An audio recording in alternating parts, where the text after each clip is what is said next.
बोलो एकादशी महारानी माता की जय। पाप मोचन एकादशी महारानी माता की। चैत्र मास की एकादशी पाप मोचनी एकादशी माता की जय। यो तो सभी एकादशियों के व्रत पापों को समाप्त करके अनंत पुण्य प्रदान करते हैं, परंतु चैत्र मास के कृष्ण पक्ष की इस एकादशी का व्रत जो जन्म जन्मांतरों के पापों को नष्ट कर देता है, सभी प्रकार की समृद्धि, सुख और अंत में मोक्ष प्रदायक इस एकादशी को भगवान विष्णु की पूजा आराधना करने का शास्त्रीय विधान है। अब तक सुनाई हुई कथाओं के लिए भगवान श्री कृष्ण की भांति भांति से साधु वादक करते हुए धर्मराज युधिष्ठिर ने कहा, हे माधव, चैत्र मास के कृष्ण पक्ष की एकादशी का नाम, विधि विधान और महत्व के बारे में बतलाइए। यह भी बतलाइए कि इस दिन किस देवताओं की और किस प्रकार पूजा की जाती है। तब भगवान श्री कृष्ण ने कहा, हे राजन, सभी पापों को नष्ट करने वाली इस एकादशी का नाम पाप मोचनीय है।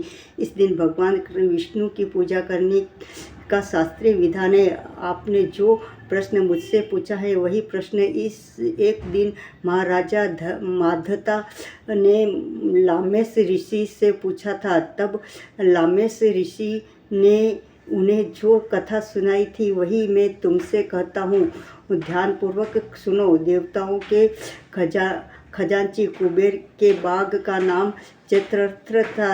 उस बाग में गंधर्वों की कन्याएं किन्नरों के साथ विवाह करती थी।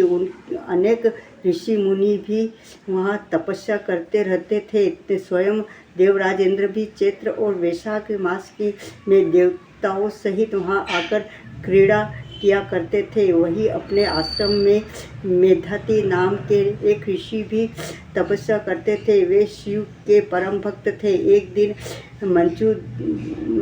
मंजू घोषा नाम की अप्सरा ने ऋषि को महिष्ट करने का विचार किया। वह भय के मारे अनेक सम्मित तो नहीं गई, परंतु दूर बैठकर वीणा पर मधुर गीत गाने लगी। उसी समय कामदेव भी मेधावी ऋषि को जीतने के लिए वहां आ पहुँचे। उन्होंने उस सुंदर अप्सरा को भौहों को धनुष, कटाक्ष को डोरी, नेत्रों को संकेत और कुचों को कुरी बनाकर मंजू घोषा को सेनापति बनाया। मेघावी ऋषि भी युवा एवं हष्टपुष्ट थे और साथ ही यज्ञापवित तथा दंड धारण किए हुए महातेज ब्रह्मा तेज से युक्त भी। मंजू घोषा ऐसे सुंदर ऋषि को देखकर अनेक सुंदरता पर मग्न हो गई और अपने गीत चूड़िया और नपुरों की झनकार तथा नित्य और हाव भाव दिखाकर मुनि को रिझाने लगी। कुछ समय तक वही क्रम चलता रहा और अंत में कामदेव ने ऋषि को पराजित कर दिया। फलस्वरूप ऋषि मंजू घोषा के साथ रमण करने लगे और काम के इतने वंशीभूत हुए कि उन्हें दिन तथा रात्रि का कुछ भी विचार नहीं रहा। इस प्रकार बहुत दिन बीतने पर एक दिन मंजू घोषा बोली, हे मुनि, मुझे बहुत समय हो गया है, अब स्वर्ग जाने की आज्ञा दीजिए। तब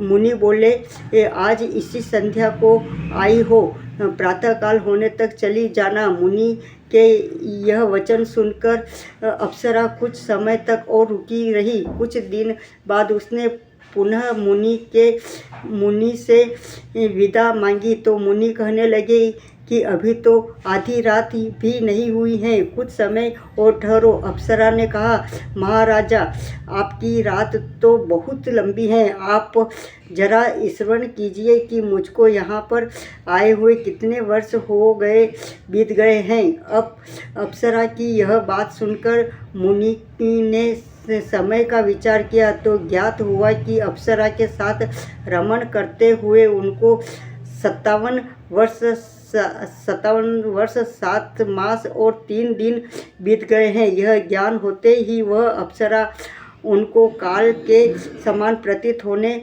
लगी। मुनि अत्यंत क्रोधित हुए और उनकी लाल आँखों में ज्वाला उत्पन्न होने लगी। वे बोले, मेरी कठिन परिश्रम से ही की गई तपस्या को तूने नष्ट कर दिया। तू महापापिनी और दुराचारिणी है। तुझे धिक्कार है। तूने मेरे साथ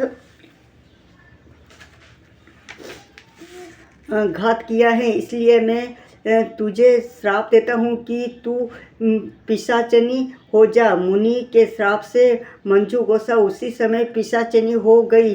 वह भयभीत होकर मुनि से प्रार्थना करने लगी, हे महाराज, इस श्राप को किस प्रकार से निवारण कीजिए। अप्सरा के दिन वचन सुनकर मुनि बोले, अरे दुष्ट, यद्यपि तूने मेरा बहुत अनिष्ट किया है, परंतु फिर भी मैं तुझे श्राप से मुक्त होने का उपाय बतलाता हूँ। चैत्र मास के कृष्ण पक्ष की एकादशी का नाम पाप मोचनीय है और वह सब प्रकार के पापों को नष्ट करती है या नाश करने वाली है। इसका व्रत के पिशाच योनि से तेरी मुक्ति होगी। ऐसा कहकर मेधावी ऋषि अपने पिता च्यवन ऋषि के आश्रम में चल पड़े। मेधावी को देखकर च्यवन ऋषि कहने लगे, अरे पुत्र, तूने ऐसा क्या अनर्थ किया जिससे तेरा सारा पुण्य क्षीण हो गया है। तब मेधावी ने कहा, हे पिताजी, मैंने एक अप्सरा के साथ रमण करके घोर पाप किया है। अब आप इस पाप के छूटने का उपाय बतलाइए।